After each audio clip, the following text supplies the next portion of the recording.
नमस्कार साथियों, स्वागत है आपका हमारे YouTube चैनल पर। आज हम बात कर रहे हैं स्थानांतरण प्रक्रिया के में आवेदन को एक बार चेक करने की। चूँकि आज स्थानांतरण की प्रक्रिया का अंतिम दिवस है, ऑनलाइन स्थानांतरण शायद आज के बाद आवेदन नहीं हो पाएंगे। लेकिन एक उड़ती खबर एक और आई थी, एक अखबार की कटिंग, जिसमें लिखा था कि शिक्षा विभाग ने आवेदन की तिथि 21 से बढ़ाकर 25 मई की। क्यों करी? शिक्षकों के डेटा की विसंगति होगी दूर, तबादले के आवेदन की तिथि बढ़ाई गई। यहाँ पर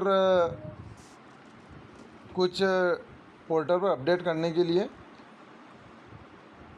और डाटा सही करने के लिए तबादले की तिथि बढ़ाने का एक पेपर की कटिंग हमने देखी है।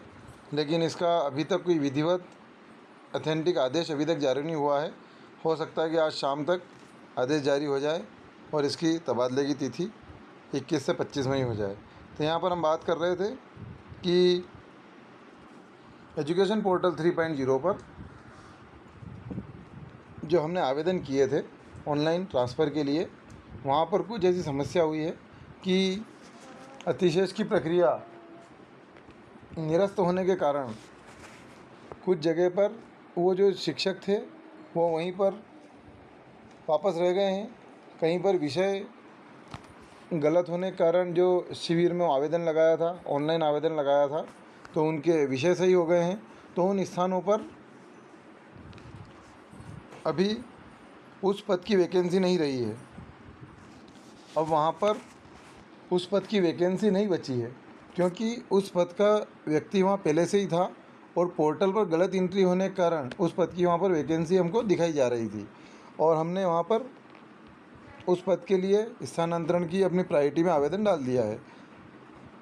अब जब पोर्टल अपडेट हो रहा है तो उस स्थान के लिए वहाँ पर वैकेंसी नहीं बची है।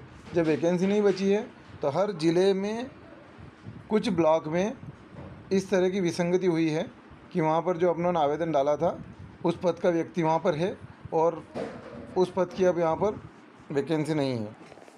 और यदि हमने स्थानांतरण के लिए उदाहरण के तौर पर 4 स्कूल लिए थे और 4 स्कूल में से 2 स्कूल में उस विषय के लोग पहले से कार्यरत हैं और हो सकता है कि वहाँ पर वो वैकेंसी शून्य हो गई हो, तो हमारा जब आवेदन हम खोल के देखेंगे तो वहाँ पर हमें 2 ही स्थान नज़र आएंगे, क्योंकि 2 स्थान पहले ख़त्म हो गए।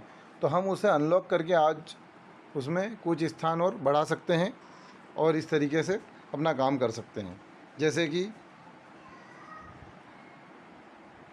यह किस प्रकार चेक करना है यह मैं आपको बताता हूँ।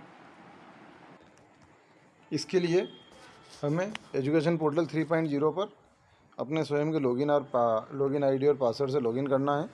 जब लॉगिन करेंगे तो इस प्रकार का इंटरफेस हमारे सामने जो ओपन होगा, इसमें ट्रांसफ़र मैनेजमेंट में जाकर यहाँ पर एक ऑप्शन हमको नज़र आ रहा है,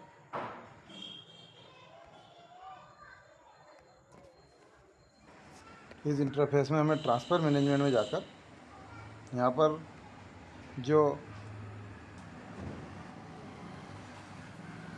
दूसरे नंबर की लिंक आ रही है view draft and locked application, इस पर क्लिक करेंगे। यहाँ पर हमें नज़र आएगा, यहाँ लिखा है तीसरे नंबर का कॉलम परफेक्ट चॉइस। ये परफेक्ट चॉइस है, उसमें व्यू पर हम क्लिक करेंगे तो यहाँ पर हमने कौन कौन से स्थान लिए थे वो सभी यहाँ पर हमको नज़र आएंगे। अब हमने कौन से स्थान यहाँ पर लिए थे और इसमें कितने लिए थे हमने और यहाँ पर कितने नज़र आ रहे हैं, इसको हमें चेक करना है। अगर यहाँ पर सभी विद्यालय जो हमने लिए थे वो सभी यहाँ पर नज़र आ रहे हैं तो फिर चिंता की कोई बात नहीं है। अगर हमने जो स्थान लिए थे उसमें यहाँ पर कम हो गए हैं तो फिर हम इसमें कुछ और स्थान जोड़कर इसे वापस पुनः अनलॉक करके लॉक कर सकते हैं। तो ठीक है साथियों, आप सभी को बहुत बहुत शुभकामनाएं। आप सभी का मनचाही जगह स्थानांतरण हो जाए। जय हिंद, जय भारत।